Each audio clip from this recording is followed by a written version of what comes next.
I never thought much about the place I worked. Just another tech office in downtown Raleigh.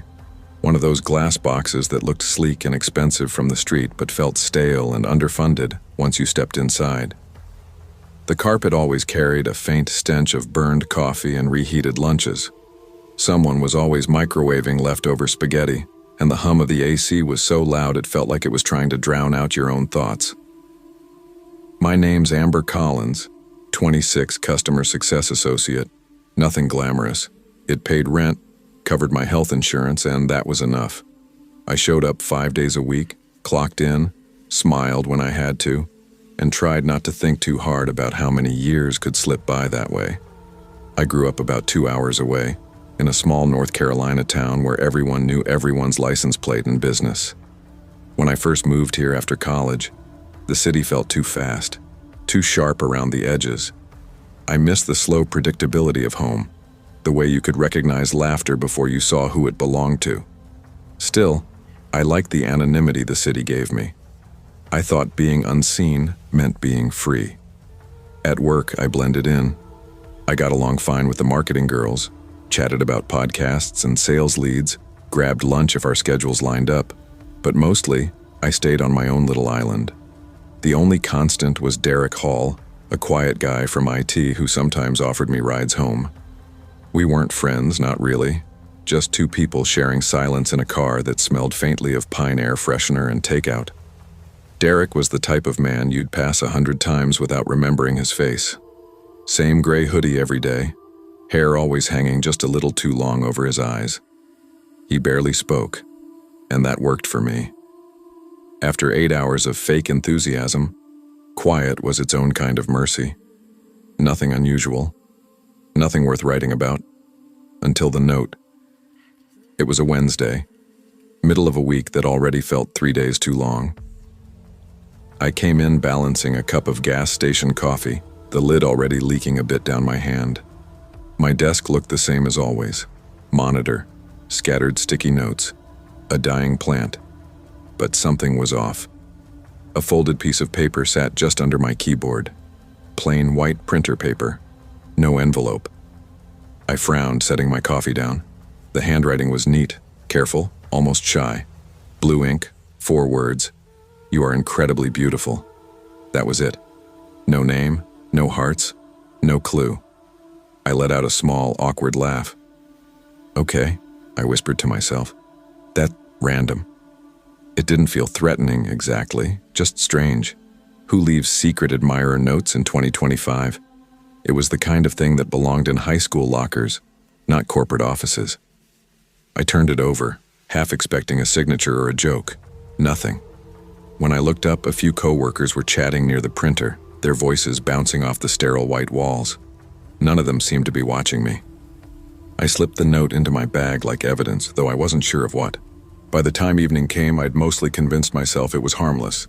Just someone being weirdly sweet, or maybe playing a prank.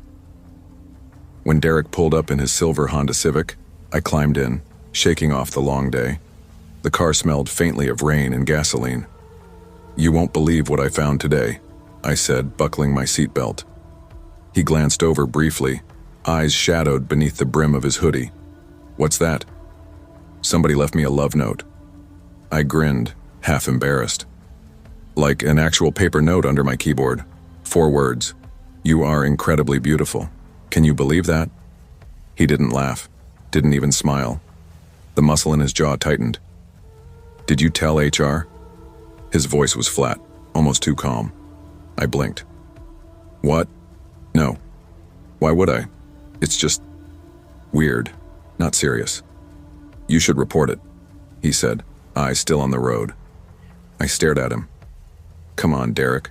What are they going to do, send out a company-wide memo? It's probably some dumb joke." He didn't answer. His fingers clenched tighter around the steering wheel, knuckles pale against the leather. The only sound was the steady slap of the wipers cutting through a drizzle that had started somewhere along the way. I smiled faintly, trying to cut the tension. "Was it you?" I teased. "Be honest." He didn't look at me. Silence stretched between us, thick and uncomfortable. "Derek," I said softly. "I'm kidding." But he just kept driving, eyes locked on the glowing red lights ahead as if the question itself had offended him. He didn't say another word the whole ride home. I brushed it off. Derek was always weird, too serious, too intense about the smallest things. Maybe he just thought I was being careless, joking about something that wasn't funny to him. I didn't think much of it. The next week, my manager, Mr. Whitman, asked me to step into a conference room. One of the HR ladies, Linda, I think, was already sitting there with a notepad and a glass of water in front of her. The air felt too still, like the room had been waiting for me. "Amber," Whitman began carefully, folding his hands on the table. "We're looking into a situation and we need to ask if Derek Hall has ever made you feel uncomfortable." The question hit me like cold water. "Derek?" I blinked, confused. "No. I mean, he's kind of quiet, but no, he's never done anything weird." Linda leaned forward, her voice soft but deliberate. "We're not asking you to accuse him of anything. We just need to know if he's ever crossed a line with you. Any inappropriate behavior, comments, messages?" I shook my head. "No, nothing like that." My voice came out too quickly. "Why? What's going on?" They exchanged a look, silent, loaded, the kind that makes your stomach sink before you even understand why. "I'm afraid we can't share details right now," Linda said, closing her notebook. "But if anything unusual happens, you come to us immediately. Understand?" I nodded, but something icy settled under my ribs. That night, my monitor's glow filled my apartment as I scrolled through messages trying to distract myself. Then a Teams notification popped up. "Sophie Ramirez, accounting. Did Whitman talk to you about Derek?" My fingers hesitated over the keyboard. "Yeah," I typed. "Why?" The typing bubbles appeared, disappeared, reappeared. Then, "He used to give me rides too." Another pause. Then he started showing up at my gym, at my yoga class, everywhere. My pulse started to throb in my ears. "What do you mean, everywhere?" I typed. "My neighbor caught him parked on my street one night, just sitting in his car, for hours."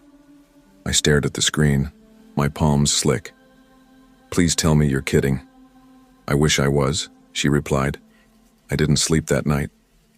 I kept replaying every quiet car ride, every time Derek's eyes lingered just a little too long in the rearview mirror. The real nightmare came the following Monday. We were in the big glass conference room, 20 of us crammed in, laptops open, coffee cups sweating rings onto the table. The air smelled like nerves and burned projector bulbs. "Derek," Whitman said, tapping the table, "can you pull up the client report?" Derek nodded silently, plugging in his USB. His hands were steady, too steady. He clicked through folders and then, by mistake, opened the wrong file. For a second, no one understood what we were seeing. The screen filled with a video, grainy, then disturbingly sharp. At first, it looked like porn, the kind that makes people awkwardly avert their eyes. But then the room froze. It was Sophie and Derek. Not really them, but close enough. Their faces, their movements, too precise, too real. Generated, artificial, but horrifyingly intimate. Grotesque scenes played out, violent, degrading. The air went out of the room. Derek lunged for the keyboard, slamming escape again and again. The computer lagged. For 5 full seconds, everyone saw everything. Then Whitman yanked the HDMI cord free. The image vanished, but the silence stayed. Security stormed in within minutes.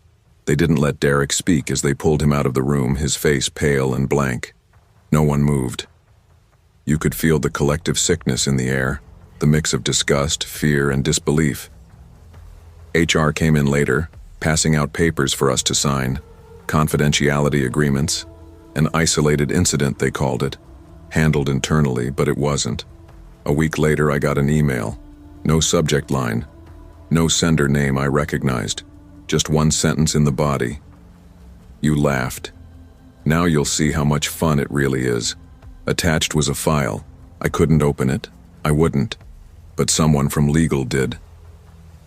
I'll never forget the look on her face, how her color drained as she turned the screen toward me.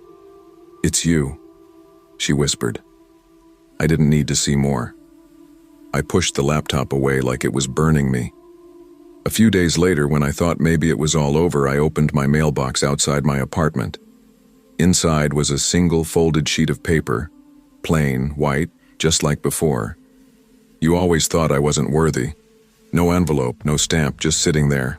That one broke me, because it meant he knew where I lived. From that day on, I lived like a ghost. I double-locked the door every night, drew the curtains tight. Every car parked too long outside made my pulse spike. Every shadow near my window made me stop breathing. HR said Derek had disappeared. The police weren't sharing details. No one knew if he'd been arrested, fled, or if something worse had happened to him. All I knew was that I never saw him again. But sometimes when I'm alone in my apartment, working late, I'll hear the faint ding of a notification that doesn't exist. It's quiet, almost like it's coming from inside the laptop. And I know somehow that someone's still watching, because monsters don't always hide under your bed. Sometimes they hold open the office door for you, drive you home, sit 2 desks away, waiting for the moment you realize your story stopped belonging to you a long time ago.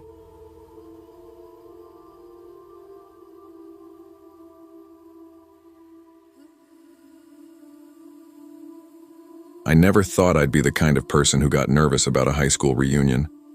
But the truth is, the idea had been gnawing at me for months, like a dog worrying a bone. When the email invite hit my inbox, Westfield High, class of 2010 reunion, my stomach dropped. 10 years gone just like that. 10 years since I swore I'd never step foot in that gym again. And yet I clicked yes. Not because I wanted to see anyone, not because I missed them, but because I wanted to walk into that room and prove I wasn't the same girl they tore apart piece by piece. Back then, I was the big one. At 17, I weighed 320 pounds, and that number gave everyone permission to treat me however they pleased. Every joke, every snicker, every cruel little moo when I passed a group of boys, it all stuck. But nothing cut deeper than the day in the cafeteria when Tara Brighton, blonde, loud, queen of the cheer squad, stood on a bench and called me a land whale. The whole room erupted. Even the teachers pretended not to hear. I went home, locked myself in the bathroom, and cried until my reflection blurred. That was the day I swore I'd show them. One day. And now, here I was, 10 years later, tearing open Amazon packages with trembling hands. Spanx, hair extensions, press-on nails. I'd spent the last year on a drug that was supposed to change everything. The commercials called it a miracle. The doctors called it semaglutide. Online, people had another name, the cheat code. I'd always said I'd never stick a needle in myself.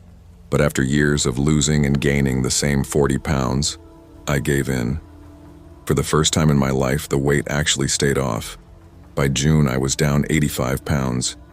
My cheekbones looked sharp enough to cut glass. My collarbones jutted out like I'd borrowed them from someone else's body. For the first time, I could put on a dress and not cry. The night of the reunion, I parked outside Westfield High and stared at the building that used to be my personal hell. The gym windows glowed gold against the dark. I could hear the faint pulse of music, laughter spilling into the night. My palms were slick on the steering wheel. "Get it together, Laya," I muttered. "You didn't go through all this for nothing." I pulled down the visor mirror, fixed my lipstick, and stepped out. My heels clicked on the pavement, loud, deliberate, a sound I'd once been terrified to make. When I pushed open the gym doors, I felt it instantly. The shift in air, the pause in conversation. Heads turned. Mouths fell open. No joke. Tara Brighton's jaw actually dropped. "Laya?" she gasped, clutching her necklace like she'd seen a ghost. "Still on Earth?" I smiled, slow and syrupy. "Oh no, honey, I fly now." Her fake laugh was the sweetest thing I'd ever heard. Suddenly, people who never looked at me twice back then were circling me, smiling, hugging, pretending nostalgia. The same ones who whispered and snickered now wanted selfies and my Instagram handle. That's when I saw him. Ryan Blake, my old crush, football captain, the guy I once wrote 10 pages about in my diary. He looked even better than I remembered. Crisp shirt, close-cropped hair, that same half-smirk that could melt steel. "Wow," he said, eyes running over me like a slow drag of heat. He handed me a drink, ice clinking. You're a whole different person." I took the glass, smiled faintly. I burned the old version.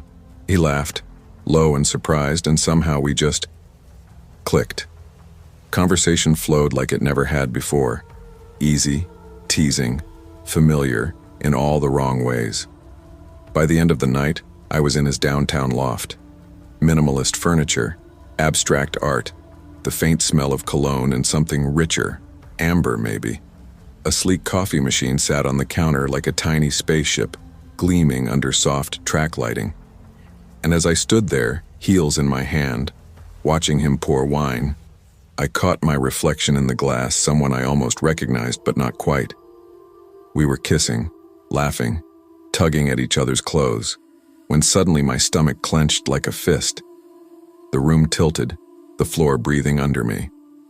I barely managed to shove Ryan away before I hit the carpet, retching so violently I thought something inside me had split open. My vision tunneled. His voice sounded far away, panicked, shouting for help. "Laya, Jesus, somebody call 911. His face was the last thing I saw before everything went black.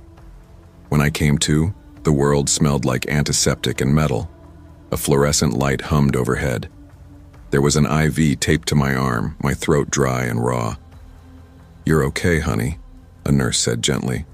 "Dehydration, malnutrition, side effects from those injections probably." I blinked, trying to piece together what she meant, when a voice rasped beside me. "Guess we've got more in common than I thought." I turned my head, and there he was, Ryan, on the next stretcher over, shirt half open, IV line snaking from his arm.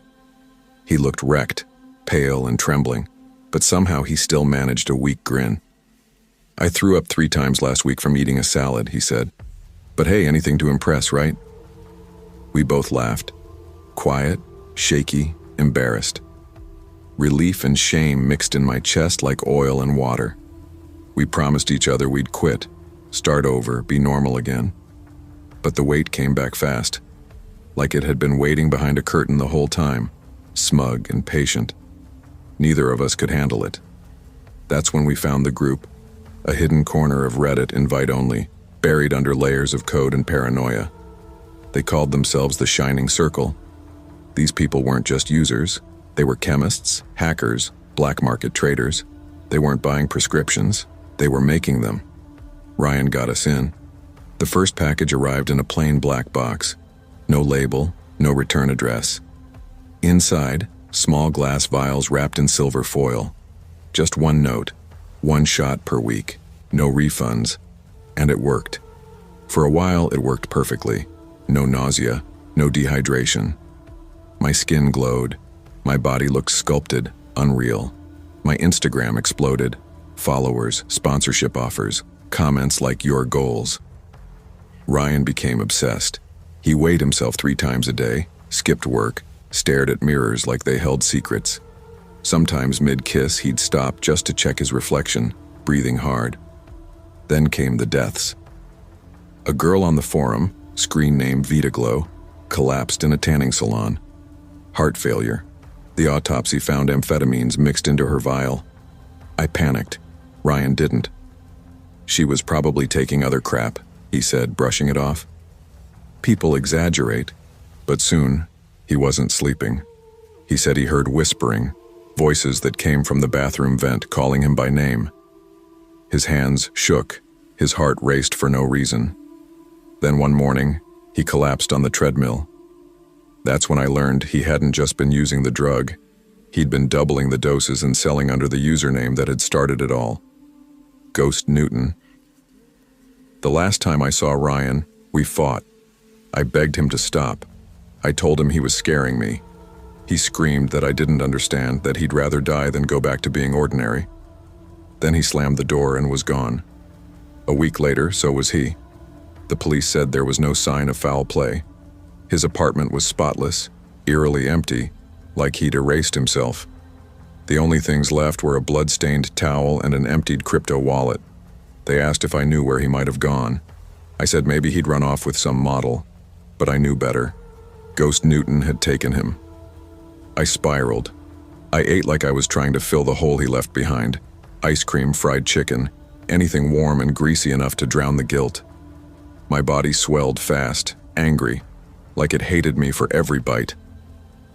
Almost a year passed before I saw him again. Not on the news, not in a morgue, at a Florida resort buffet.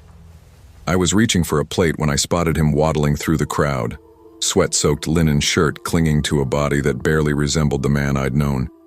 His face was round, cheeks flushed, tray piled high with chocolate donuts. But it was Ryan. "Laya," he said, breathless, eyes wide. We just stared across the buffet line, frozen. Finally, he shuffled closer, tray trembling in his hands. "Still shining, huh?" he said with that old crooked smile. I gave a small broken laugh. "Guess so." He chuckled, handed me a donut and said, "Me too." We sat by the pool that afternoon, eating in silence. He told me he'd faked everything. The blood, the empty wallet, his disappearance. He'd gone underground when members of the circle started dying. One girl, he said, voice low. She literally melted, skin necrosis, her body just dissolved. I stared at him horrified. He only shrugged, frosting smeared across his lips. "Maybe this is who we were always meant to be," he said, patting his massive stomach, fat and full of lies. The sun pressed down hot and merciless. I looked at my reflection in the pool, bloated, stretched, skin glistening with sweat, and for the first time in years, I laughed. Not because it was funny, but because maybe, just maybe, he was right. Maybe this was the only truth left.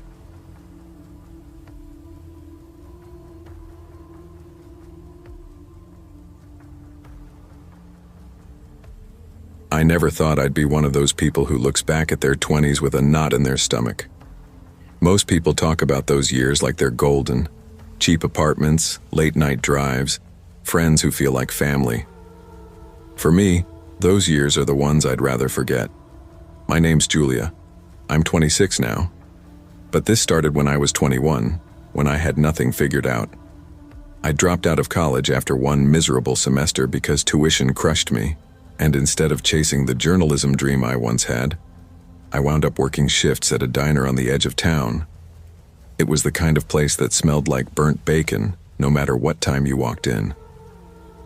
The regulars left quarter tips like it was a joke, like they were testing how much dignity I could afford to lose before breaking. I lived in a shoebox apartment off Cedar Street, peeling paint, a radiator that screamed all night, and neighbors who fought so loud I didn't even need Netflix. Still, I kept telling myself it was temporary. I'd save up, go back to school, get out of Ohio. That was the plan. Then came the reunion. It wasn't an official one, just a Facebook event someone threw together. A bunch of people I used to know decided we should all meet up at a bar one Friday night.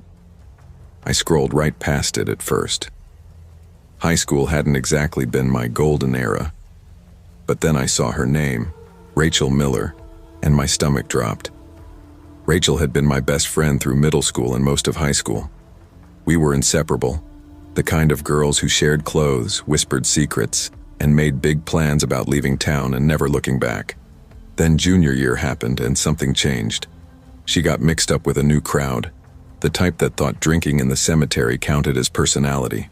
I tried to keep up, but she'd started treating cruelty like currency, and I couldn't afford it. By senior year, we barely spoke. Still, seeing her name again stirred something in me. Nostalgia, curiosity, maybe just loneliness. Against my better judgment, I clicked, going. The night of the meetup, the bar was packed.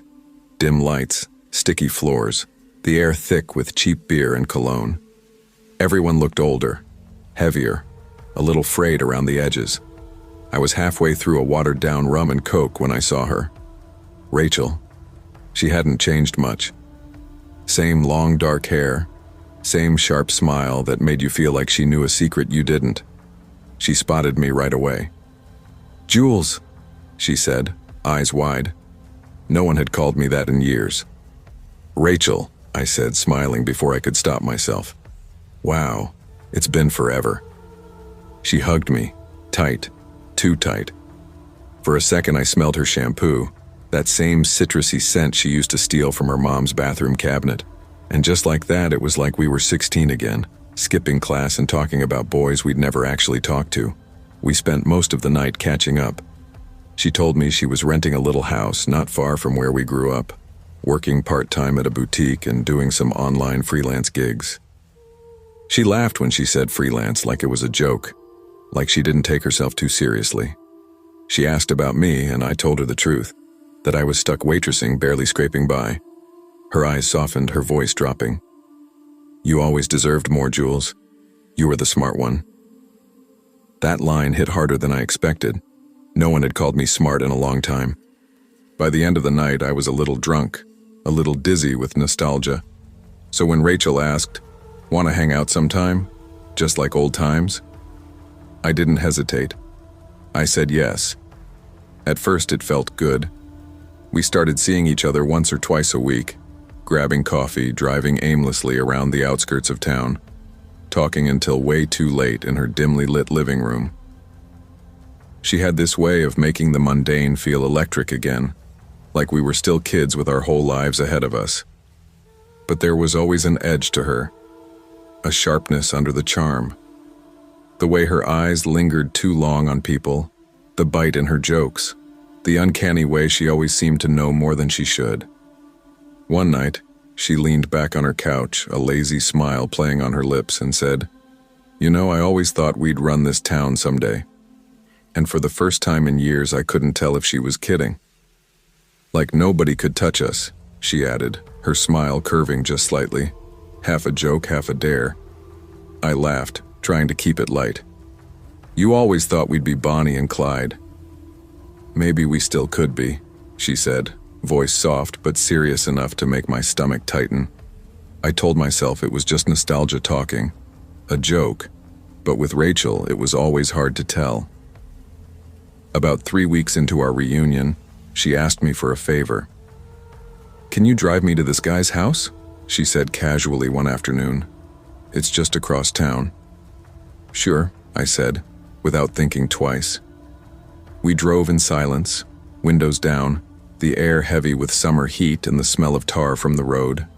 When we pulled up, the place looked abandoned. Dark, run down, windows boarded over, weeds taller than the porch steps. "Just wait here," she said, already unbuckling her seatbelt. I watched her disappear into the shadows. 10 minutes later, she came back with a black backpack slung over her shoulder. She tossed it in the back seat and said flatly, "Drive." I didn't ask. I should have, but I didn't. Later, when she went to use the bathroom at my apartment, curiosity got the better of me. I unzipped the bag just enough to see inside. Cash, stacks of it. My breath caught. When she came out, she saw me. Her eyes changed in an instant, cold, calculating, like a predator deciding whether to pounce. Then she smiled, too sweet. "Don't worry about it, Jules," she said, voice light. "Some people owe me, that's all." She paused, tilting her head. "You want in, though? I could use a partner." I shook my head, heart pounding. "I can't. I don't want to be involved." She just smirked. "That's what you always say.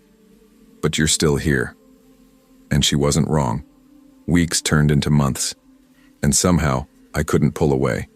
She had this gravity, this way of making me feel seen, needed.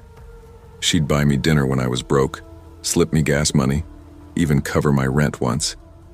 But every kindness came with a quiet sting. "See, I take care of you," she'd say with a grin. "That's what friends do, and someday maybe you'll take care of me." I told myself I wasn't really involved. I was just her ride, her listener, her old friend. But deep down, I knew I was part of something I didn't understand. The breaking point came one night when she showed up at my door, shaking wild-eyed. "Can I stay here just for tonight?" she panted.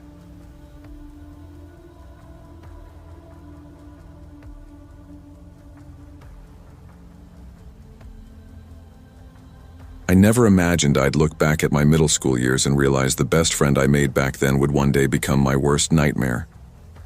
I met Lena Carter when I was 12. Funny, bold, reckless in that magnetic way that made everyone want to sit beside her at lunch. I was the quiet one, content to listen more than I spoke, but somehow we clicked. By high school, we were inseparable. She called me her sister, and for a long time I believed her. We shared everything: clothes, secrets, plans for the future. Then my 20s came, and so did the diagnosis. A condition that slowly took pieces of me I didn't know I'd miss.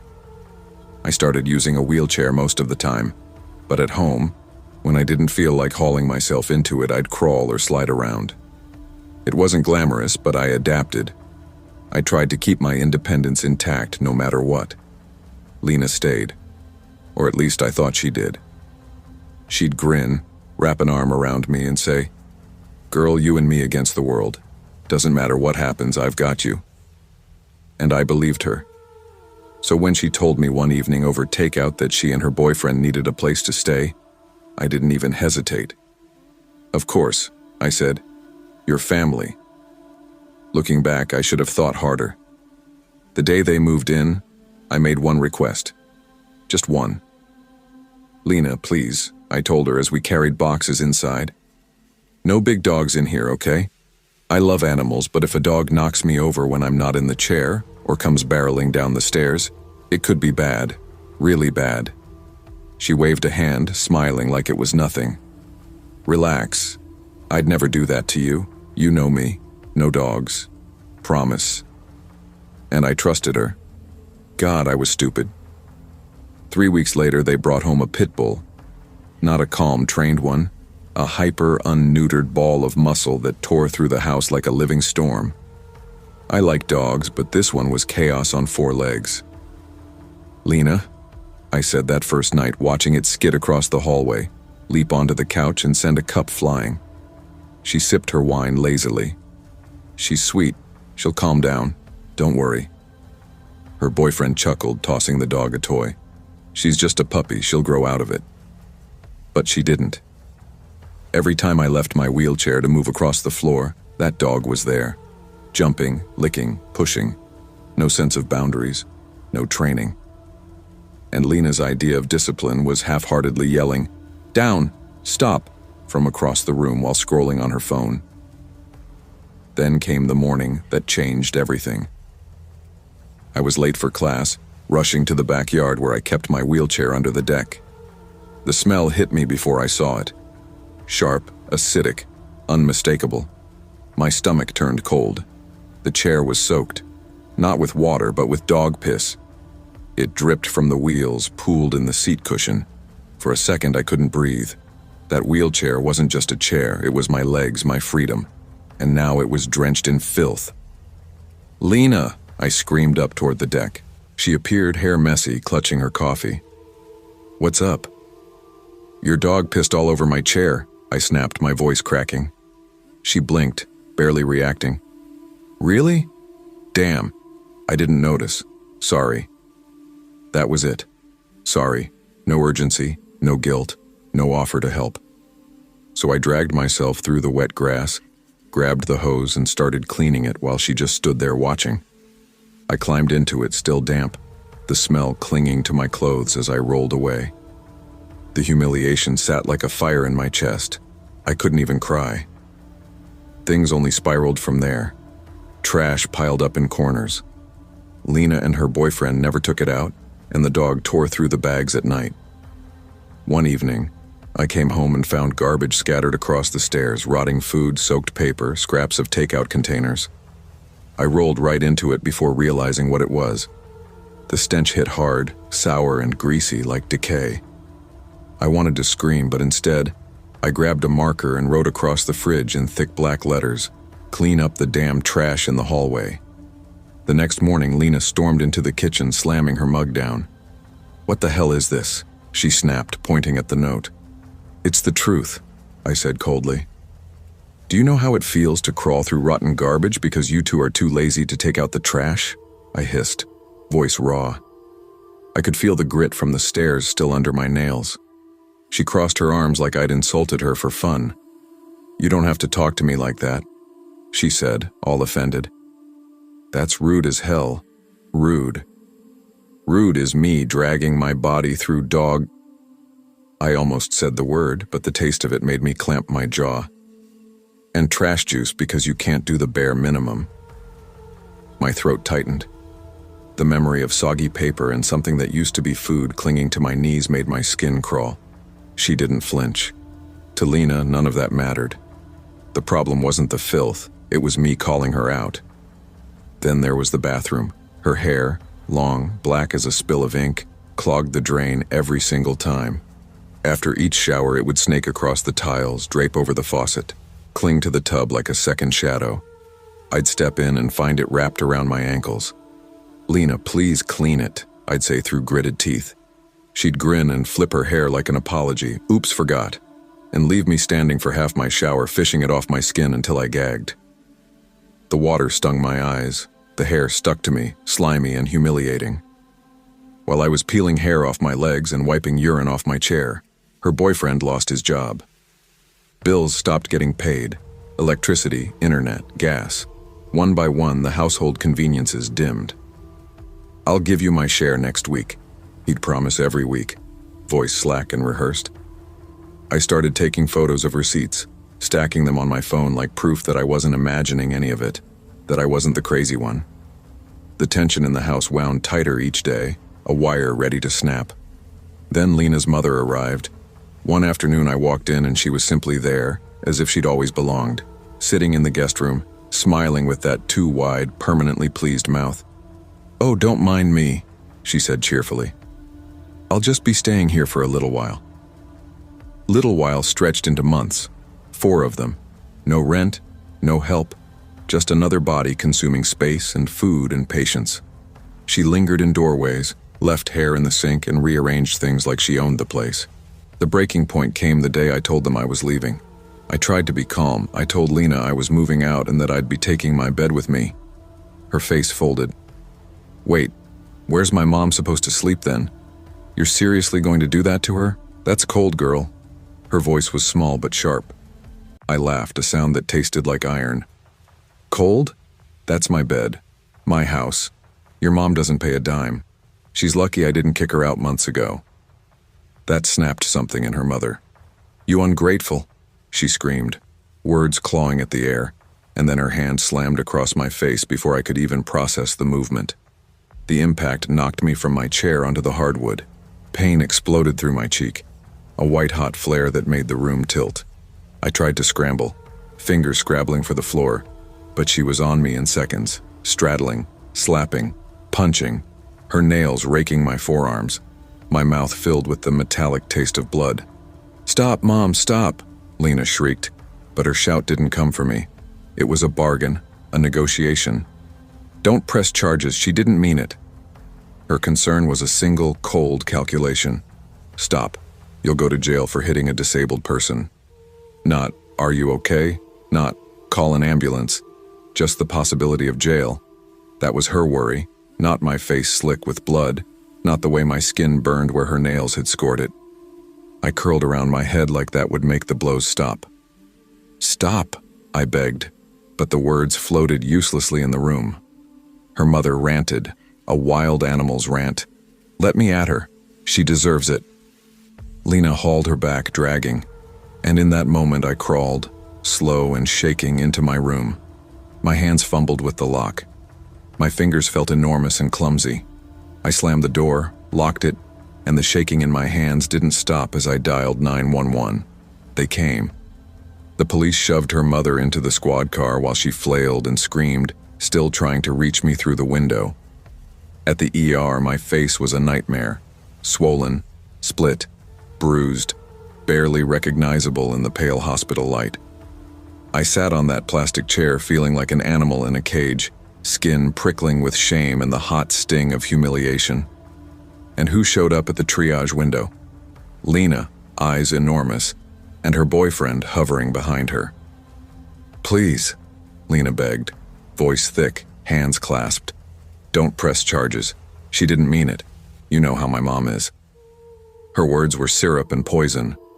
For some reason, maybe old loyalty, maybe the exhaustion of constant fights, I agreed. I told the officer I didn't want to press charges. Then the regret started to hollow me out, a slow gnawing I feel every time I blink. I regret it every single day. I left not long after. I stuffed my clothes into bags, folded what dignity I could find into the corners of my suitcase, and hauled my wheelchair into the trunk. I didn't say goodbye. I didn't argue. I left in silence like a theft. They never paid me back for anything. The landlord billed me for the damages, scratched walls, stained tiles, the lingering stink of dog urine that clung to the place like a memory. I refused to pay for the mess they made of my home. I wouldn't finance their chaos. The house lives in my mind like a bruise, not haunted by ghosts, but by betrayal that sits heavy and pulsing. A month after I left, my phone lit up with one last message from Lena. "You didn't have to make such a big deal out of it." I stared at the screen, heat coiling under my skin, and my fingers moved before my brain could catch up. I typed back, every letter a small, cold flame. "Rot in hell. Don't ever contact me again, or I swear you'll regret it." Then I blocked her number. I never saw her again. The last I heard, Lena, her boyfriend, and that woman who beat me moved in with an aunt. Poor woman. She has no idea what's waiting for her.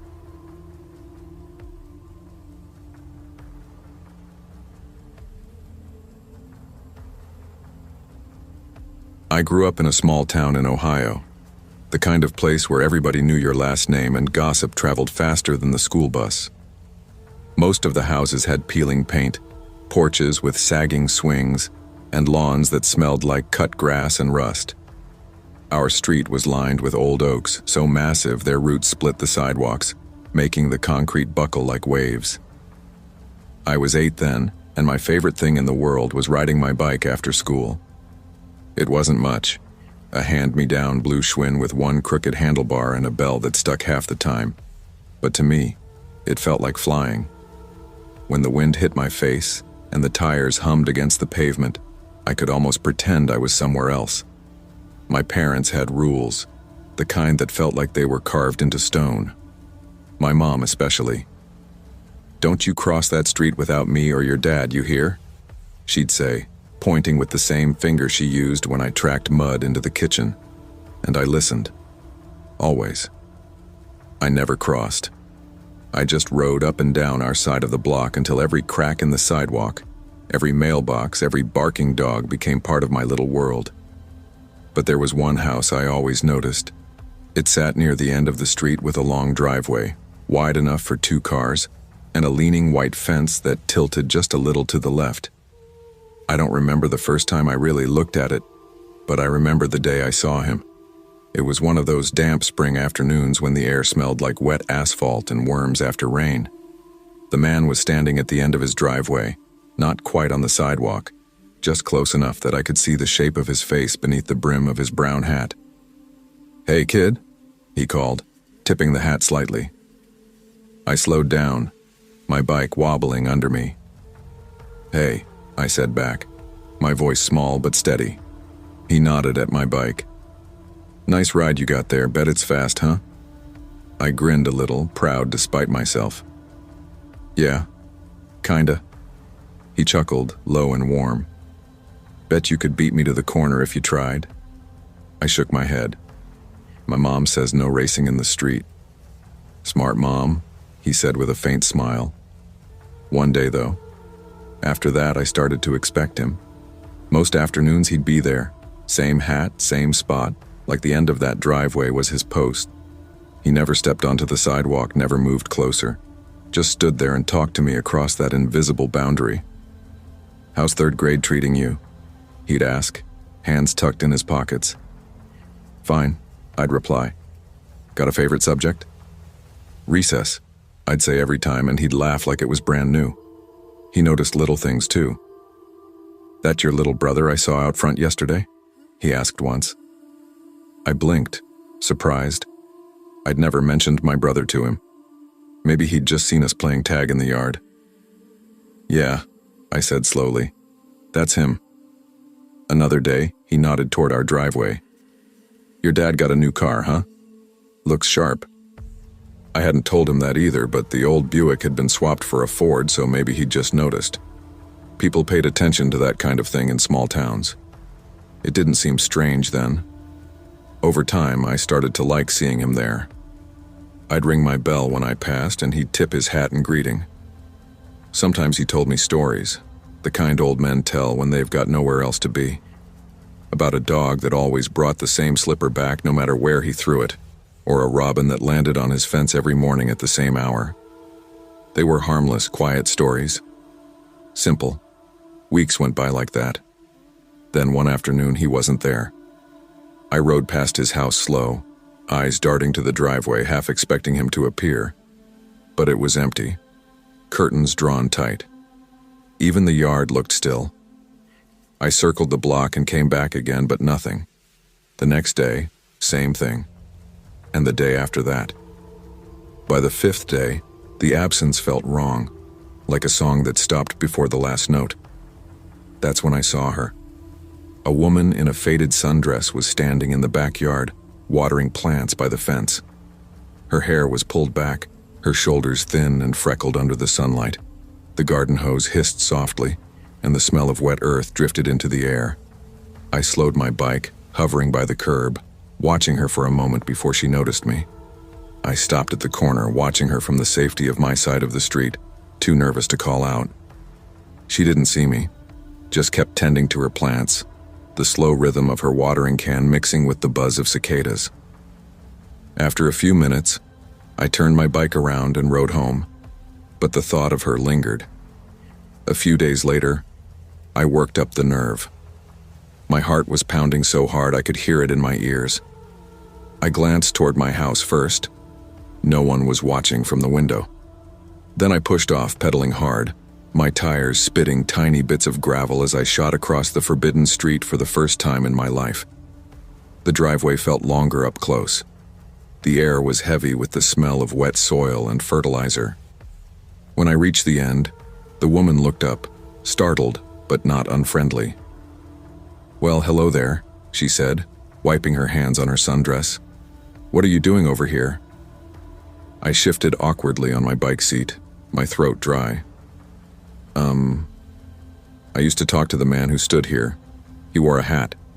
He said hi to me every day." She frowned, tilting her head a little. "A man with a hat?" "Yeah," I said quickly. "He knew my name. He told me stories sometimes.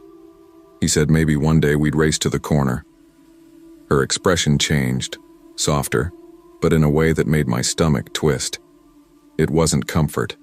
It was pity. She put the watering can down slowly and took a step closer. "Sweetheart," she said gently, "that sounds like my husband, but he passed away last year." I blinked, not understanding. "No," I stammered. "He was just here. He said hi every day." She shook her head, the lines around her mouth tightening. "My husband's name was Walter. He loved this yard. He always wore his hat when he stood outside." Her hand came up to touch her cheek, tracing from ear to mouth. "But he had a scar, right here. He got it when he was a boy." My stomach clenched. The man I'd seen, he didn't have a scar. His face had been smooth. Do you have a picture?" I asked, my voice barely more than a whisper. She hesitated, studying me, then disappeared inside. I waited, straddling my bike, heart thudding. The air felt thick, like it was holding its breath. A minute later, she came back holding a framed photo. "This was him," she said softly, offering it to me. In the picture, a man stood smiling in front of the same house, hat tipped back on his head. It was him, the hat, the smile, everything. except for the pale, jagged scar that ran across his cheek like a thin white crack. I stared at it until my mouth went dry. The man I saw didn't have that, I whispered. Her eyebrows drew together. Honey, nobody's been standing in that driveway. I've been here since summer. If there was someone out here, I'd know. I nodded automatically, backing away. Thanks, I muttered, my voice shaking. My hand slipped on the handlebars as I pedaled off. The bike wobbled under me, gravel snapping under the tires. By the time I got home, my chest felt like I'd swallowed ice. That night, I couldn't sleep. I lay in bed staring at the ceiling, replaying his laugh, the way he'd said my name, the sound of his voice mixing with the creak of the floorboards. A week later, something happened. I've never been able to shake. It was raining lightly that night, the kind of soft, steady drizzle that tapped gently against my window. The air smelled like wet leaves and asphalt. I woke up suddenly, heart already pounding, though I didn't know why. Then I heard it. A voice, calling my name. At first I thought it was part of a dream, the echo of something half-remembered. But then it came again, clearer this time. Kid. Low, familiar. The same warmth in it as before, but stretched thin, like it had traveled a long way through the rain. I froze. The covers were pulled up to my chin, my breath shallow.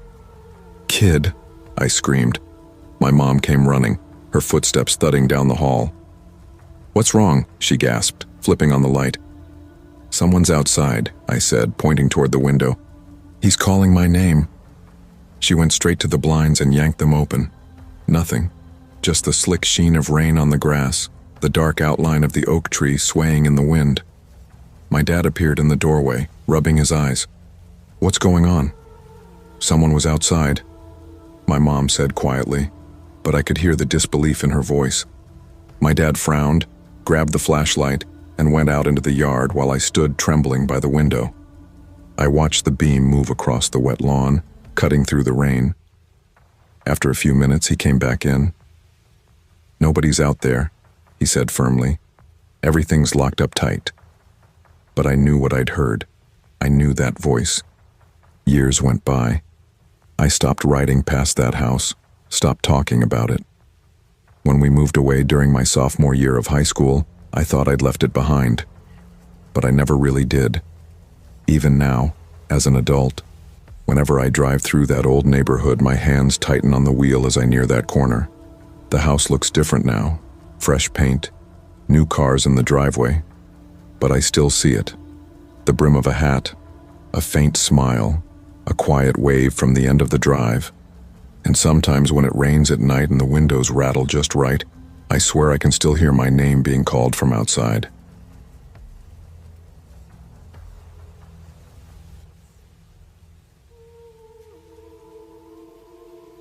I was 11 the first time I knew something was wrong in that house. Back then, it was just me, my mom, and my little brother, Jamie. We lived in a small rental on the edge of a quiet town in Ohio. Nothing fancy, 2 bedrooms, a cramped kitchen, a sagging front porch, but it was what Mom could afford after the divorce. The street itself was harmless. Kids rode bikes through summer evenings, neighbors drank beer on their lawns, and the biggest excitement was when the school bus ran late. But the house had a way of making you feel watched. Mom always brushed it off. It's just old, she'd say, rubbing her temples after work. Built in the 50s, creaky as hell. Houses settle, pipes groan, floors expand, that's all. She had an explanation for everything, but even at 11, I knew not every sound that came from inside those walls belonged to the house. Some of them felt different. We moved in at the start of September just as school began. Mom was tough, sharp-tongued, tired, but fierce about taking care of us. Jamie was 7, wild and messy, always talking to himself, while his action figures clashed on the living room rug. I didn't hate the house at first. It smelled like dust and mothballs, but it had a backyard, and the landlord let us keep our cat, Tiger. That alone made it a win for me. What stuck with me most was the neighbor. The day we moved in, a man in his late 50s shuffled over from 2 doors down. His name was Walter, but everyone called him Walt. Friendly enough, with sunburned cheeks and a limp that made his steps uneven. "If you ever need tools or help with the yard, just holler," he said. Then he looked right at me. "You kids be careful in that place. Funny things happen there." Mom laughed politely. "Well, that's comforting," she said. But Walt didn't laugh. He just stared past her, right at our front door, as if remembering something he wished he hadn't. That first night, I couldn't sleep. I lay in bed staring at the glow-in-the-dark stars I'd stuck to the ceiling, listening to the wind rattle the trees outside my window. Shadows shifted and swayed across the walls, bending with the branches. But one shadow didn't move. It sat in the corner, right beside my toy chest. At first, I told myself it was just a pile of clothes, or maybe the big stuffed bear my aunt had given me. But when I blinked, just once, the shape was gone.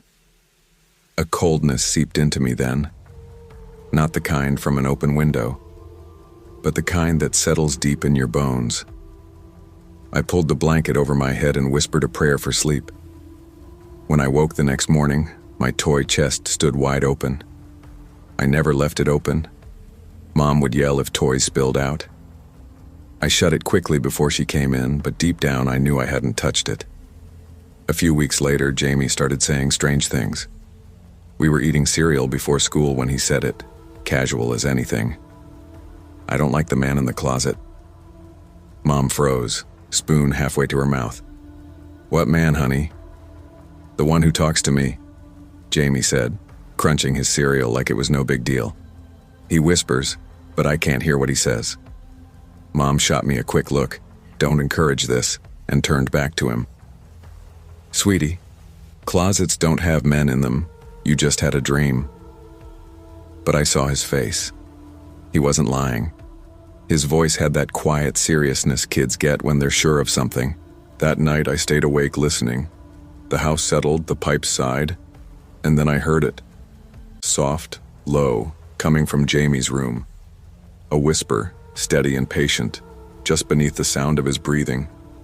A dragging sound, slow, deliberate, scraped across my bedroom floor, like fingernails raking over wood. It stopped right beside my bed. I couldn't move, couldn't breathe. I just squeezed my eyes shut so tight my head hurt, and I must have passed out from sheer terror. When morning came, sunlight spilled across the floor, and that's when I saw them.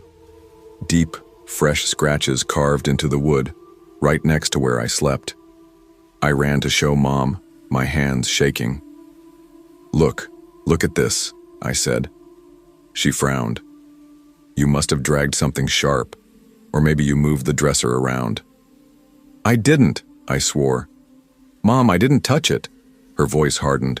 "Quit making up stories." But I wasn't making them up. It kept happening. Some nights, whispers leaked from my closet like a radio turned too low just below hearing. Other nights, Jamie would scream, and when I ran into his room, he'd be sitting up in bed, pointing at the corner, eyes wide. "He's there! He's there!" he'd cry. I never saw anyone, but I felt him. That crawling pressure at the back of your neck when someone's watching and doesn't blink. One night in December, I woke to find my door wide open. I always shut it. Always. The hallway light Mom left on was out. Dead dark. Then came the footsteps. Slow. Heavy. Moving down the hall toward me. They stopped outside my door.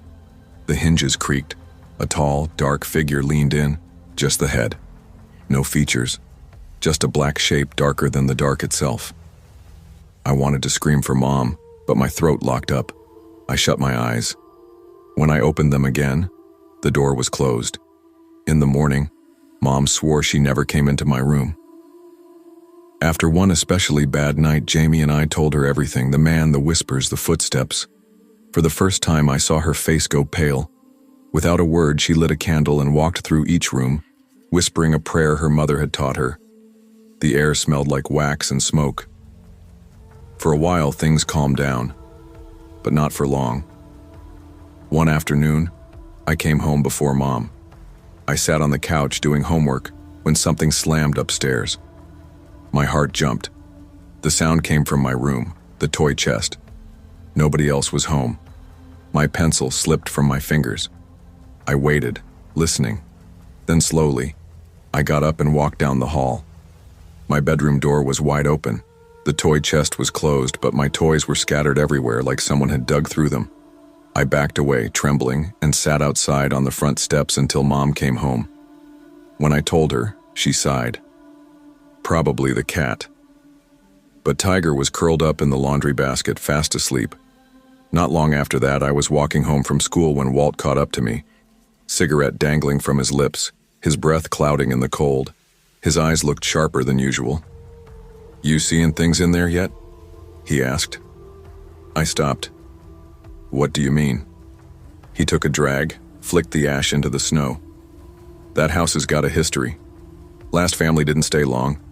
Kids said they saw someone at night, closet doors opening on their own. Same stuff you're talking about, ain't it?" I couldn't answer. My throat went dry. He sighed. "Sometimes places hold on to people. Bad people. You just stay sharp, kid." The worst night came in January. Snow piled high against the windows and the wind screamed around the house. Mom was working late, so it was just me and Jamie. He fell asleep on the couch watching cartoons. I carried him to bed, tucked him in, and went back to my room. I don't know how long I slept before the sound came again. Those nails, dragging slow across the floor. I opened my eyes. The tall shadow was crouched beside my bed, its head tilted as if listening to my heartbeat. I couldn't scream, couldn't even swallow. The thing stood up smooth and silent and backed into my closet. The door shut softly behind it. When I finally found the strength to move, I bolted for Jamie's room. He was awake, crying, whispering over and over. He's my friend now. Years later, after we moved out, I asked Mom straight out, "Did you ever see anything in that house?" She hesitated, then nodded. "Sometimes," she said quietly. "I'd wake up and see a shadow standing in my doorway. I didn't tell you kids because I didn't want to scare you. But yes, there was something there. And I think it was a man. Someone who used to live there." She never said more. But I knew. Jamie knew. Even now, grown up, far from that place. When the house is quiet and the dark feels too still, I swear I still hear it. That same, slow, patient sound. Nails dragging across the floor, like an old friend, waiting to be remembered.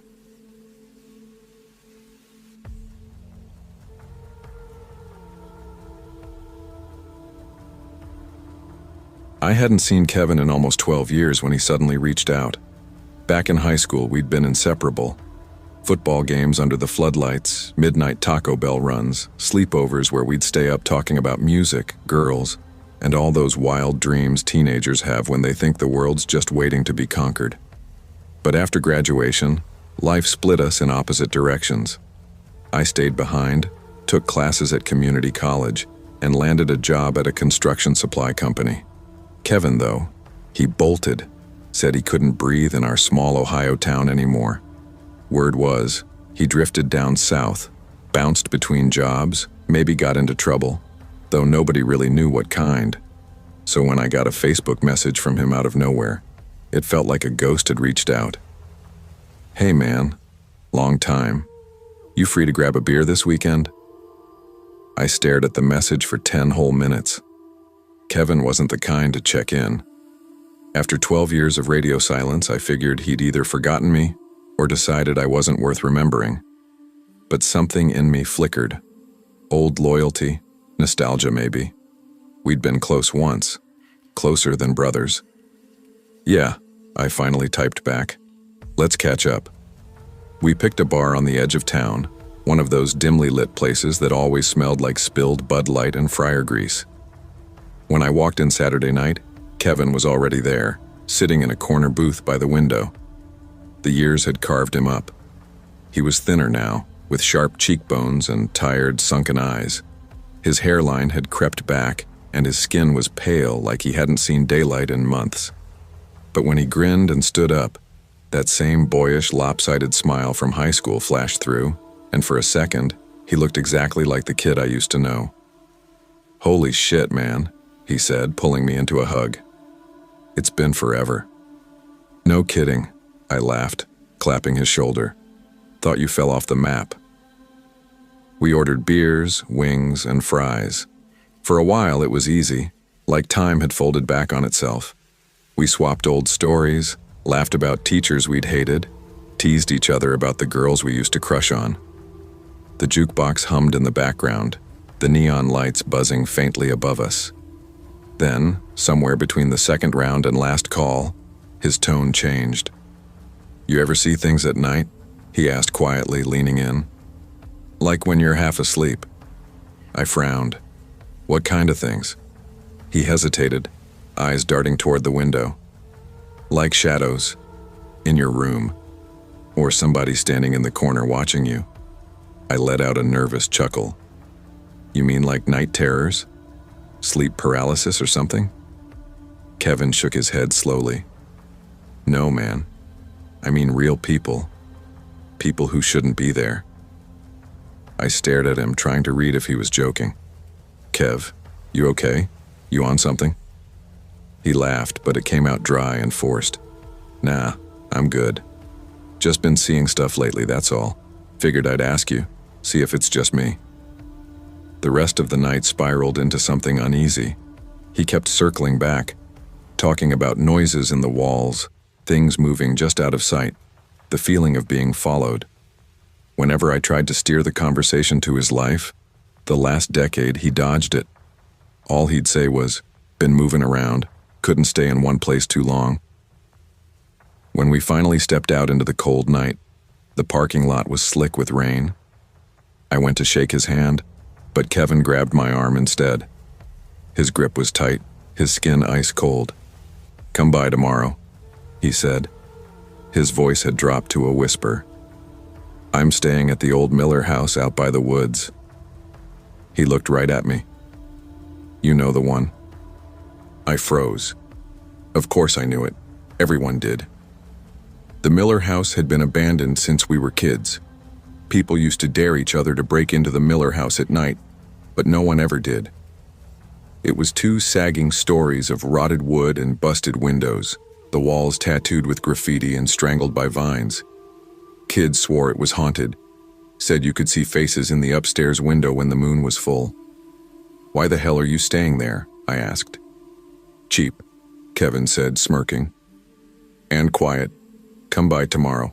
We'll hang out." He grinned like we were 17 again. Just like old times. I hesitated, but curiosity got the better of me. Maybe I wanted to know what the years had done to him, or what he'd done to himself. The next night I drove out there. The road cracked and narrowed as I went, trees crowding close like they were whispering to each other. When I finally saw the Miller house, it looked worse than I remembered. Half-collapsed porch, roof caved in, a single upstairs window glowing faintly against the dark. When Kevin opened the door, a wave of musty air hit me. Mold, damp wood, something sour underneath. He'd set up a mattress on the floor, 2 folding chairs and a lantern for light. "Welcome to Casa Creepy," he said with a laugh, handing me a beer. I tried to smile, but the place unsettled me. The air felt thick and stale, and every creak in the floorboard sounded like footsteps just one room away. Peeling wallpaper curled down the walls in long yellow strips. Somewhere deep in the house, water dripped rhythmically, like a slow clock. "So what's really going on, Kev?" I asked once we sat down. "You hiding from someone?" He looked at me steadily.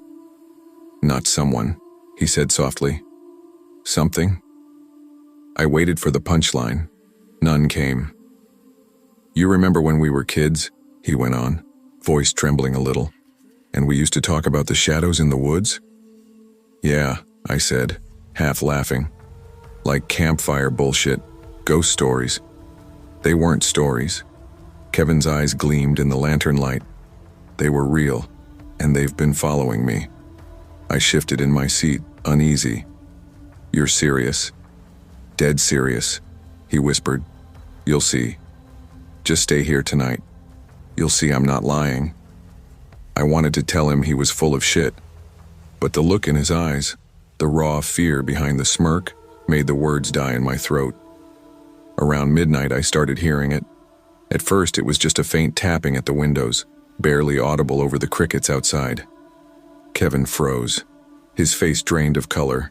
He put a finger to his lips. The tapping grew louder, more insistent, then turned into slow, dragging footsteps circling the house. "Probably raccoons," I whispered, forcing a laugh that didn't sound like me. "Or deer." "Shh." Kevin's voice cracked. Then came the whispering. It was faint, like someone murmuring through the walls. Words I couldn't make out. Not English, not anything I recognized. My skin went cold. Kevin grabbed my arm, his hand trembling. "They found me," he muttered. "I told you." I shot up, heart hammering. "Who the hell is out there?" Kevin shook his head violently. "Not who, what?" The whispering moved closer, to the front door. Then silence. The silence was worse than the sound. The lantern flickered once, twice, and died. I swear to God, in that pitch-dark moment, something brushed my shoulder. Cold, weightless, human. Kevin screamed. I fumbled for my phone, hands slick with sweat, finally getting the flashlight on. The beam sliced through the dark, and Kevin was gone. The door was still locked from the inside. No footsteps, no running, no sound at all, except my own ragged breathing and the faint mist of it hanging in the air, even though it was June. I called his name until my throat felt raw. Searched every room, every closet, even the basement, where the stench of decay was so strong it made my eyes water. Nothing. When dawn finally broke, I drove straight to the sheriff's office. My voice shook as I told them everything, the shadows, the sounds, how Kevin just vanished.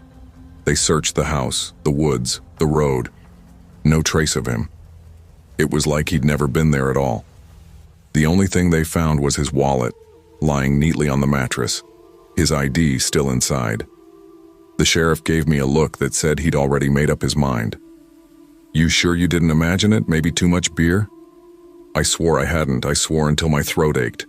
But the more I talked, the less they believed me. That was 3 years ago. Kevin's never been found. No missing person report, no family, no record. It's like his whole life got erased. But sometimes when I'm driving home late at night, I see him, standing by the side of the road, pale, those same tired eyes watching me pass. And every single time I glance in the rearview mirror, there's a second shadow sitting in the back seat.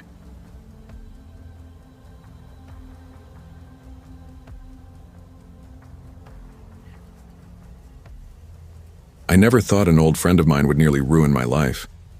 It started out so normal, so harmless, that even now part of me still can't believe how far it all spiraled.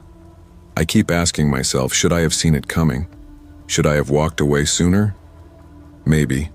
Probably. But back then, all I knew was that I didn't want to abandon someone who didn't have many people left in his corner. His name was Brian Calloway. We met when I was 19. He was a year younger. We ran with the same small-town crew, dollar movies on Tuesday nights, Waffle House after midnight, wasting entire weekends on PlayStation marathons with cold pizza and cheap beer. He was quiet, funny in that dry, blink-and-you'll-miss-it way, and always down to hang out. Honestly, he felt like the kind of guy you wanted in your circle. Loyal, dependable, never flaked on plans. But Brian had his quirks. He didn't have many friends outside of me, and depression clung to him like smoke. He didn't date much either, not from lack of trying. He was just awkward. The kind of awkward that made women glance at the exit mid-conversation. I felt for him. Loneliness had teeth, and I knew how they bit. One night at the diner, sitting across from him over greasy hash browns and bottomless coffee, I made a mistake I still regret. I brought up the paranormal. "You ever look into near-death experiences?" I asked, scrolling through YouTube on my phone. Some of these stories are insane. That was the hook, and Brian bit hard.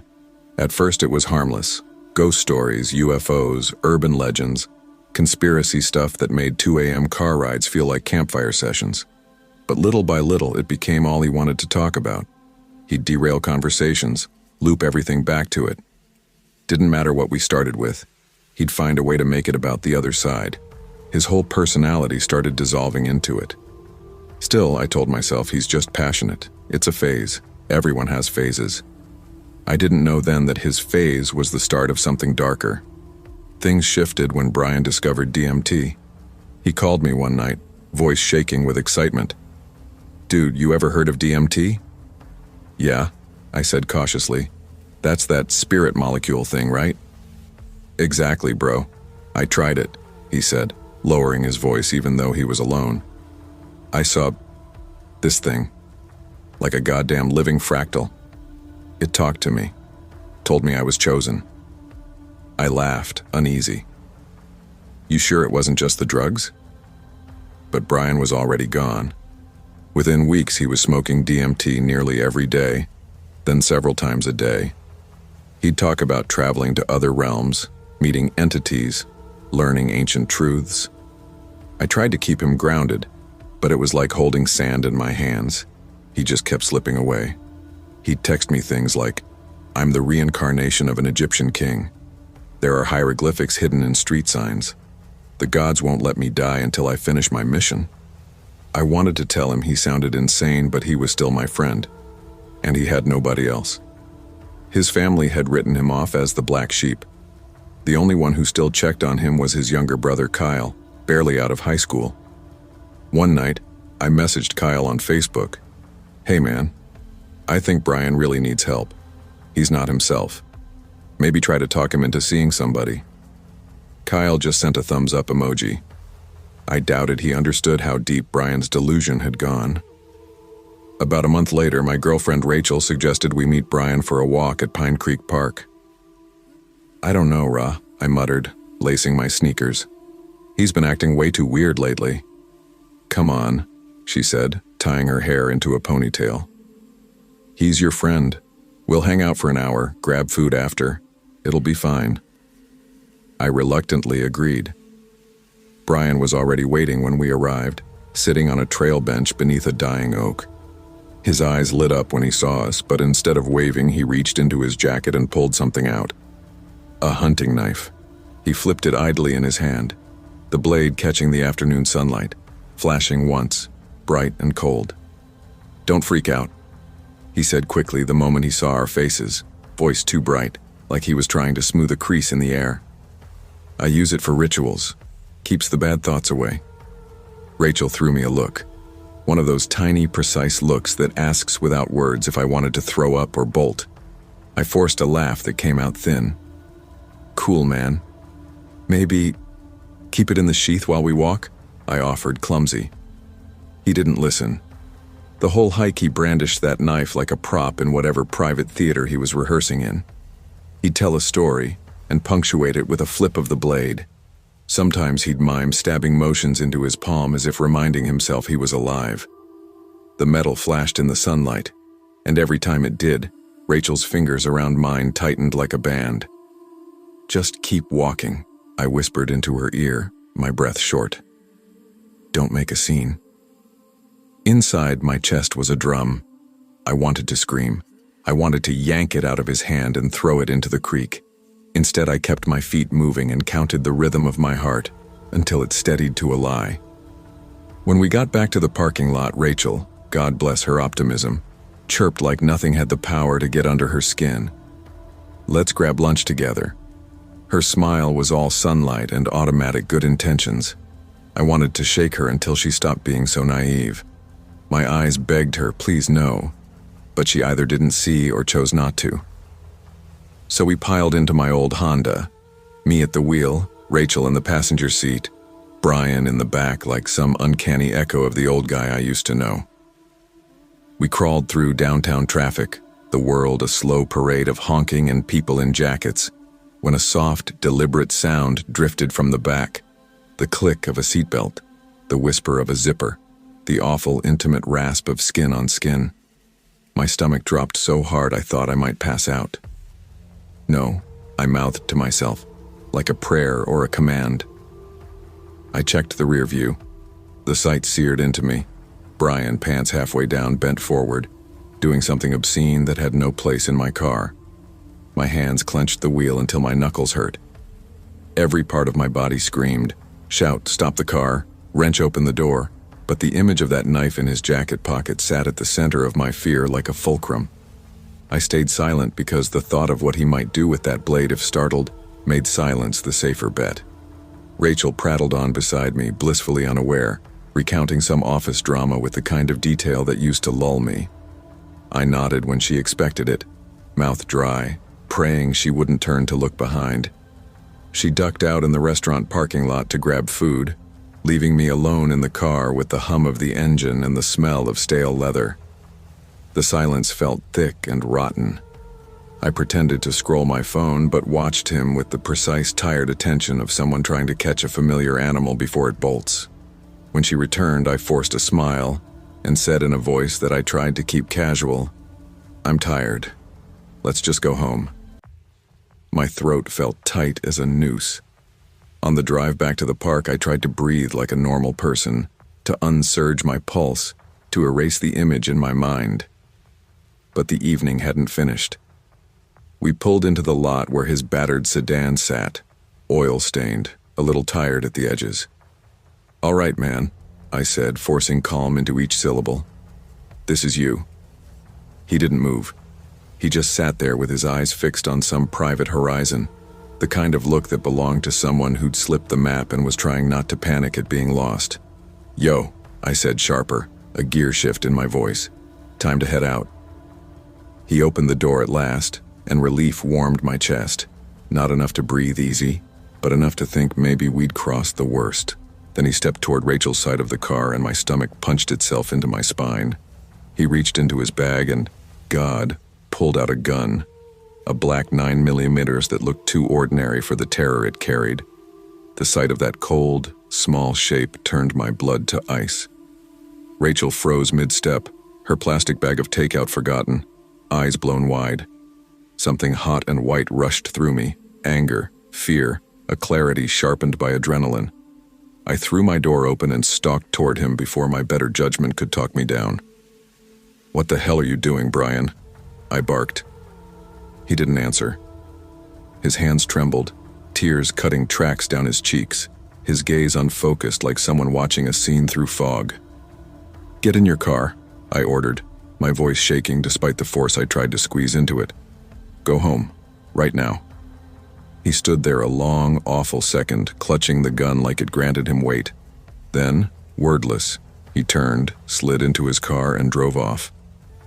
The engine's retreat felt like a verdict. I exhaled so hard I nearly collapsed against the Honda's hood. Rachel whispered, small and certain, "We're never seeing him again." "No," I said, and the word was final. I cut him off, blocked his number, ignored Facebook messages that multiplied like bad dreams. Sometimes the messages found me anyway. Strange numbers, fractured sentences. "The gods told me you're betraying me. The pyramids are opening. Don't ignore your destiny."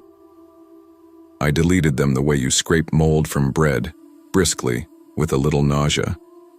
Months later, the gut quiet came, the one that doesn't leave you until you act. "Check on him." "Is he safe?" I messaged Kyle. "Listen," I wrote. "I don't know if he still has a gun. If he does, you need to take it. He's not stable." Kyle's reply was short. "I already did. Thanks for the heads up." For the first time in a while, I felt something like relief. Thin and fragile but real, until the phone woke me in the dark. It was 17 a.m. The number was from Illinois. I almost let it go to voicemail but answered on a threadbare instinct. "Hello?" I said. A deep voice answered, formal and flat. "This is Detective Harris with the Joliet Police Department. Do you know a Brian Calloway?" My chest emptied. "Yeah." My voice sounded far away from my body. "Why?" There was a pause long enough to count, and then the detective delivered the kind of sentence that replays forever. Your friend was involved in a homicide tonight. He stabbed a man inside an Egyptian museum. The room swam. I sat so still I could feel the frame of the chair through my skin. Sweat popped along my scalp. My hands shook without me noticing.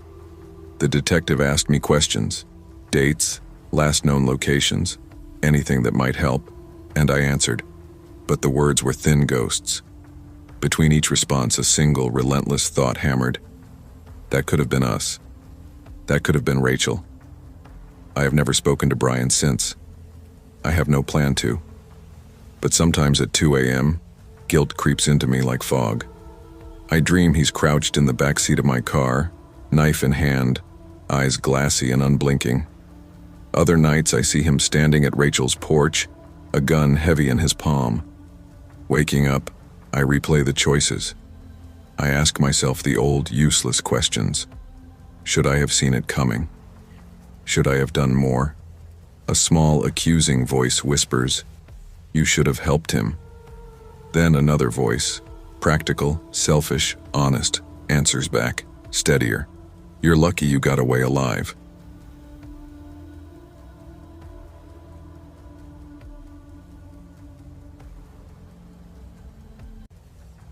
I never thought a single childhood memory would haunt me the way this one does. I'm in my 30s now, 2 kids of my own. But every time I drop them off at school, that same faint chill brushes the back of my neck. It's subtle, just a tingle, but it sends me straight back to one spring afternoon when I was 5 years old, standing on the cracked blacktop of Ridgeview Elementary, watching something I didn't fully understand until much later. Back then, my world was small. School, my parents, the neighborhood kids, and my best friend Aaron. He was 6, a wiry little spark of energy who always seemed to have better toys, cooler sneakers, and braver ideas. If I was the careful one, Aaron was the kind who'd test how far you could lean off the monkey bars before gravity decided for you. He'd grin at danger like it was a game, laugh when the teacher yelled, and somehow always dodge trouble at the last second. Ridgeview Elementary sat in a quiet Midwestern town, a low brick L-shaped building where paint peeled around the windows and the swings squeaked like old hinges. The long side held the classrooms. The short wing was mostly forgotten. Dusty art rooms, unused storage. The road curved around the school, and parents lined it in their cars at pickup time, the engines humming softly under the chatter of kids. Recess was chaos. Hundreds of us scattered across the asphalt while teachers clutched styrofoam coffee cups, half watching, half talking. Usually recess was the best part of my day. But not that day. That day, I was furious. Aaron had stolen my colored pens. It sounds small now, almost laughable, but when you're 5, those things matter. My mom had bought me that 12-pack, bright, smooth, perfect. I kept them in my desk like treasure, lined up by color. During math, I looked over and saw Aaron using them, drawing some dumb cartoon on his worksheet with my favorite turquoise pen. "Those are mine," I whispered across the aisle. He didn't even look guilty, just smirked. Not anymore. Heat burned up my neck. He always got away with everything because he was older, faster, cooler, but not this time. This time I'd make sure he didn't. So when the bell rang for recess, I followed him out with revenge bubbling in my chest. The air smelled like warm tar and grass, and the chatter of kids blurred into a single roar. I scanned the yard until I spotted him wandering off, toward the far side of the building, the short, unused wing. I frowned. No one ever went that way. Maybe he was sneaking off to climb the fence or dig around for lost baseballs. Whatever it was, I wasn't letting him have fun after stealing from me. I trailed him quietly, sneakers scuffing against the cracked asphalt. The teachers were busy laughing near the swings. No one was watching. When I rounded the corner, I stopped dead. Aaron wasn't alone. A car was idling at the edge of the lot, maybe 20 feet away. A beat-up blue sedan with dull paint that flaked under the sun. The passenger door hung open. Inside sat a man I didn't recognize. Greasy hair, a dirty baseball cap pulled low, eyes hidden in shadow. He leaned over the seat, holding something out. Candy. That's what it looked like to me. One of those shiny, plastic-wrapped bars that caught the light like foil treasure. "Hey, buddy," the man said, his voice low and strange, too soft, too friendly. "You want some? Got a whole box right here." Aaron froze at the curb, his small hands twitching at his sides. He tilted his head, curious, unsure. I was 2 yards away, pressed against the brick corner, watching. The air felt heavy suddenly, the faint hum of the car engine mixing with the squeals of kids far behind us. I didn't understand danger back then. Not really. I wasn't thinking about kidnappers or bad men. I was just confused. Why didn't he get out and hand Aaron the candy? Why stay in the car like that, half hidden, like he didn't want anyone else to see? Instead, the man kept motioning for Aaron to come closer, his arm extending out the open window in short, beckoning waves. "Come on," he coaxed, his tone syrupy, false. "Hop in real quick. I'll give you more." Aaron took another step forward, shoes crunching on the gravel. Something sharp and mean twisted in my little kid brain. This was my chance. I could ruin it for him, get him back for stealing my pens, make him mad the way he'd made me mad. I stuck out my tongue and shouted, loud enough for the teachers to hear. "Hey, Mrs. Turner's calling you. She said if you don't come back right now, she's gonna tell your mom you went outside the schoolyard." Aaron spun around, scowling. "Shut up, Liam," he hissed. His face was red, eyes blazing. "You're just jealous 'cause he likes me and not you." I grinned, smug and childish, feeling that tiny thrill of victory. "Teacher, teacher," I sang out in a high, taunting voice, drawing out the words. That's when I noticed it, the sudden, strange motion from the car. The man in the passenger seat slammed the door shut with a heavy thud. A second later, another man, one I hadn't seen before, sat up behind the wheel. He grabbed the gear shift hard and the sedan jolted backward, tires spitting gravel. Aaron whipped around just in time to see it peel away, disappearing down the road. His face contorted, not with fear, just pure childish rage. "You scared him away," he shouted, fists clenched so tight his knuckles went white. "He was giving me cookies. You ruined it." I burst out laughing, breathless, triumphant, my 5-year-old brain too caught up in revenge to understand what had just happened. "Cry, baby," I taunted, sticking my tongue out again. "You wanted cookies? Go cry to your mommy." Aaron's fury exploded. "I'm gonna hit you," he yelled, lunging toward me. I squealed and took off across the blacktop, sneakers slapping the pavement, heart pounding with the thrill of the chase. His breath was hot behind me, his voice breaking with tears and anger. That's when Mrs. Turner caught us. She stepped in front of me, her sunglasses sliding down her nose, her voice sharp as a whistle. "Boys, enough," she barked. "What on earth is going on?" Aaron's chest was heaving. "He scared off the candy man," he blurted, tears welling in his eyes. "He was giving me cookies and Liam scared him off." Mrs. Turner froze. Her whole face changed, color draining, lips tightening. "What did you just say?" she asked, her tone low and shaking. Aaron sniffled. "The candy man," he said again, pointing toward the lot. She didn't waste a single second. She raised her whistle to her mouth and blew, one piercing, shattering note that cut through every voice on the playground. "Everybody inside," she shouted, waving her arms. "Now, line up, move." Confused murmurs rippled through the kids. A few groaned, thinking recess was over early. I thought maybe she was mad at me for tattling. But as she herded us toward the doors, her face stayed tight, eyes darting, mouth drawn in a way I'd never seen before. Not angry, scared. Inside, she pulled down the classroom blinds, the light dimming into an eerie gray. We all sat cross-legged on the rug while she stood at the front, voice trembling just slightly. "Listen carefully," she said. "If anyone you don't know ever talks to you outside this school, you do not go with them. You do not take candy or cookies or toys or anything. You run. You find a teacher. Do you understand?" A quiet chorus of yes drifted through the room. That night, our parents got phone calls. The next morning, there was a meeting in the gym. I remember sitting beside my mom on the metal bleachers, her hand gripping mine so tightly it hurt. She didn't look at me, just stared straight ahead at the principal, who was pale and sweating, his voice tight as he spoke. After that, everything changed. Ridgeview Elementary got a security guard stationed near the lot. No one was allowed near that short wing anymore. The teachers kept their eyes on us like hawks. At the time, I didn't really understand why. I thought it was because of my prank, my little act of payback over some stolen pens. But as I got older, the memory warped into something colder, heavier. I started to see what had almost happened, how close Aaron had been to stepping into that car, how close he'd come to never coming back, and the part that still rattles me, the part that crawls up my spine every morning I drop my kids off, is how easily it could have been me, all because of a pack of colored pens.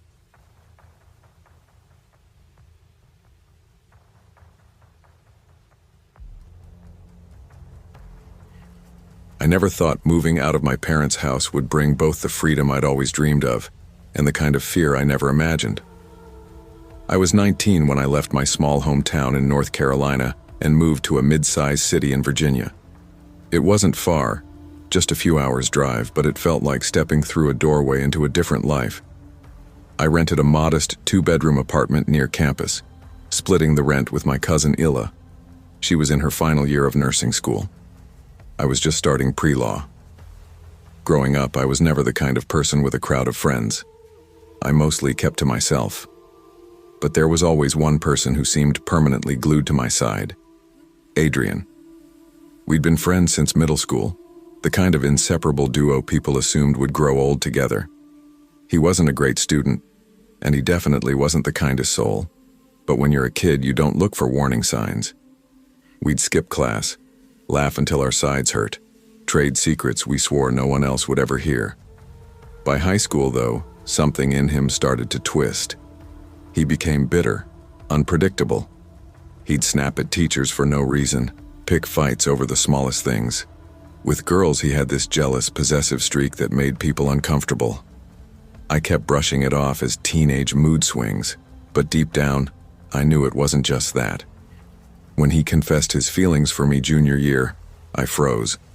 I didn't feel that way about him, and when I said no, something changed in his face, like a mask slipping. His jaw clenched, his eyes narrowed, and he said it so quietly, I almost didn't catch it. "You'll realize one day, you're mine, no matter how long it takes." I laughed it off then, because what else do you do? But 3 years later, I wasn't laughing. Life in Virginia started off good. My classes were demanding but manageable. The city was busy enough to feel alive, not suffocating. Illa and I lived a short walk from a little neighborhood bar where I picked up a part-time bartending job. It wasn't one of those rowdy college hangouts, just a dim, cozy place where regulars drank cheap beer and talked about work or weather. I liked it there. Life felt stable, safe. Until Adrian found me again. I don't even remember ever telling him I was moving here. But one evening, a few months into the semester, I was walking home from the bar around 11:30. The streets were quiet, that eerie kind of silence that only exists between streetlights. Then I saw him. Or at least I think I did. Someone was standing across the street, half hidden under a street lamp. Tall, broad shoulders, hood pulled low. My chest went tight. "Stop it," I muttered under my breath. "You're being paranoid." But paranoia has a way of sticking to your ribs. A week later, I got the first message. Not online, not by phone. A handwritten note slipped under our apartment door. "You still look the same. I've missed you." For a second, I forgot how to breathe. The handwriting was uneven, rushed, but familiar enough to make my stomach twist. "Illa!" I yelled, holding the paper out like it was radioactive. She appeared in the hallway, hair in a messy bun, textbook in hand. What's wrong?" I handed her the note. My fingers were trembling. She read it, brow furrowed. "Probably some creep in the building," she said, trying to sound calm. "We'll tell the landlord. Maybe file a report." No. My voice cracked. It's Adrian. Her eyes flicked up fast. She knew that name. She knew the stories. Are you sure?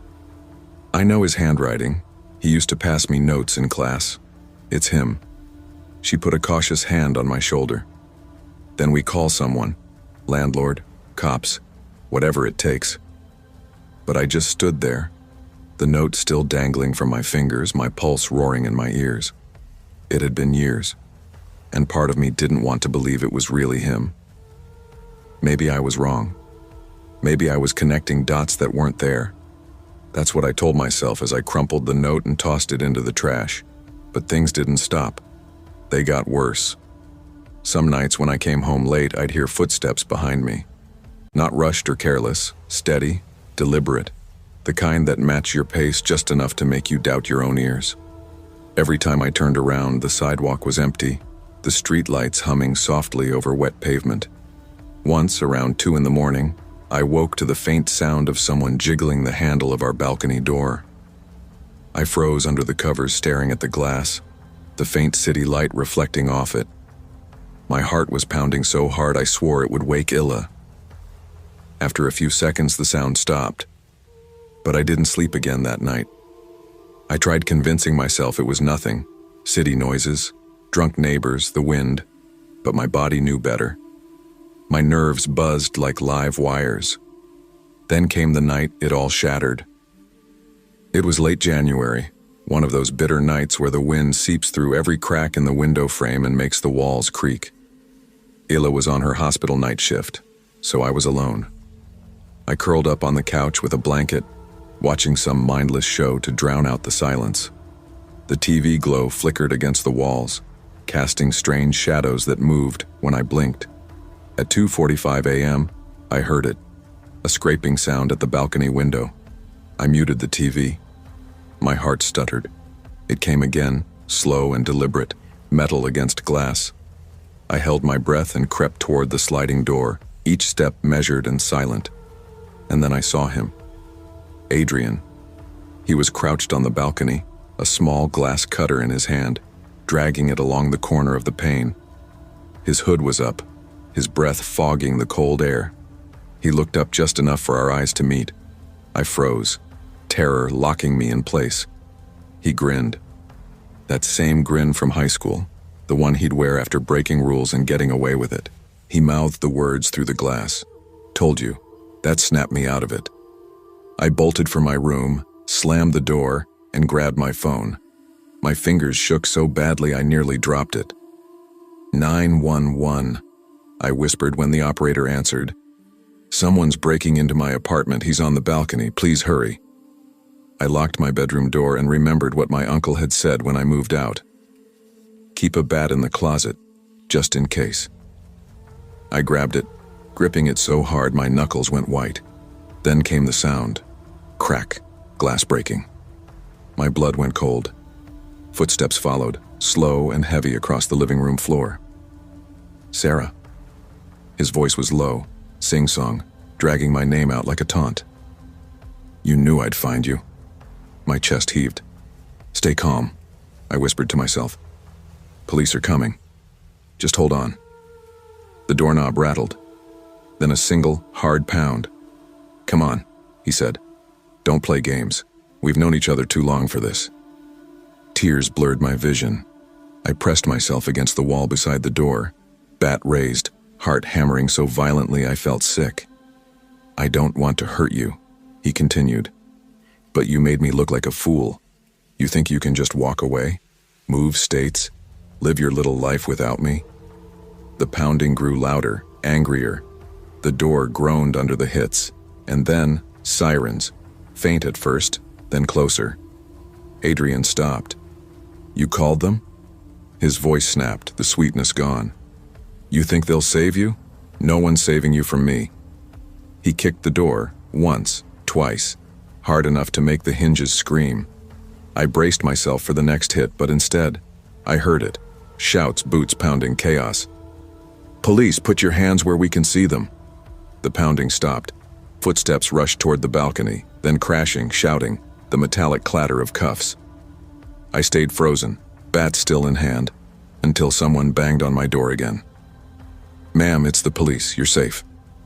When they opened the door, I was trembling, breathless, clutching the bat like a lifeline.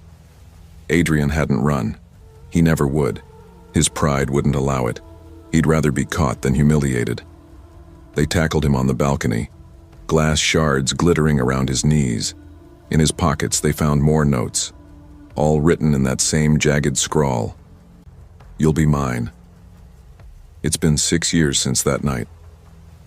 Adrian was eventually transferred to a psychiatric facility after being deemed unstable. I'm still in Virginia, finishing law school, pretending to have moved on. But sometimes, walking home after dark, I swear I still hear footsteps behind me. Measured, steady, always just one pace behind. And when I close my eyes, I still see that grin, lit by the blue flash of police lights, framed by broken glass.